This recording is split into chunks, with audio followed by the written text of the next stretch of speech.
This is unverified, and one will never hear the truth. But Windsor Castle is now closed entirely to the public. A skeleton staff attends their sovereign.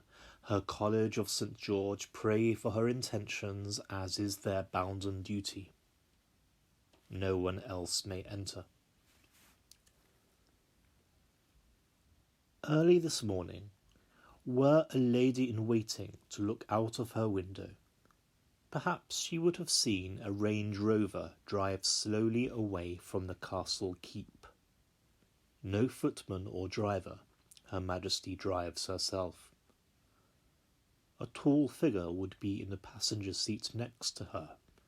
It is His Royal Highness the Duke of Edinburgh. The car would pull up beside the chapel of St. George, perhaps the south entrance, perhaps the north door normally used by the royal family on such occasions. It matters not, for there are no crowds to see. The door would open, a glimpse perhaps of a verger, to receive Her Majesty and her consort, and close again.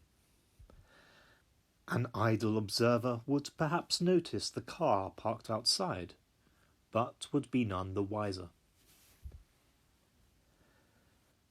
And so Her Majesty and His Royal Highness the Prince Philip, Duke of Edinburgh, would attend the Holy Communion on Easter Day.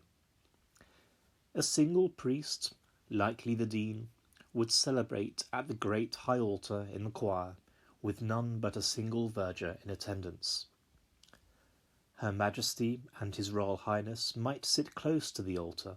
Perhaps, considering social distancing needs, they might sit in their own stalls appointed for them as sovereign and royal knight respectively of the most noble order of the Garter. As they hear the service, taken of course from the Book of Common Prayer, as is right and lawful within Her Majesty's Church of England, one might be curious as to whether their minds might wander, musing not only on this time of crisis, but what a change it is, and perhaps not an entirely unpleasant one, to attend this chapel without the usual crowds and pomp. As is her customary practice in her church, 3 times a year, Her Majesty would receive the sacrament. At the end of this brief, said liturgy, after the Gloria in Excelsis and the blessing, the Queen and the Duke would depart. Once again the Range Rover is seen making its way back to the castle.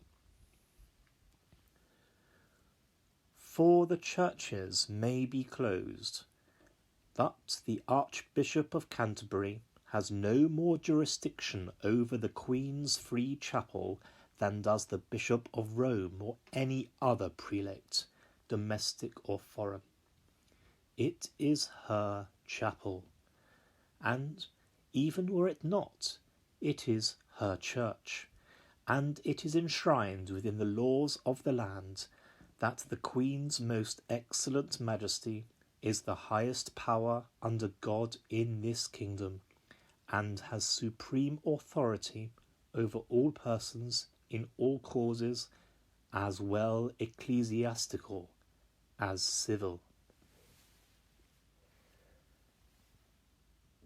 We will never know whether this be true. The clergy are loyal to their sovereign. The attending verger will keep his or her silence no matter how much gin is consumed at the next meeting of the Guild of Vergers. I am firmly convinced, however, that on this holy day, Her Majesty the Queen, as supreme head of the Church of England, would have worshipped the risen Lord whom she serves, on behalf of us and all the peoples of her realms. Amen.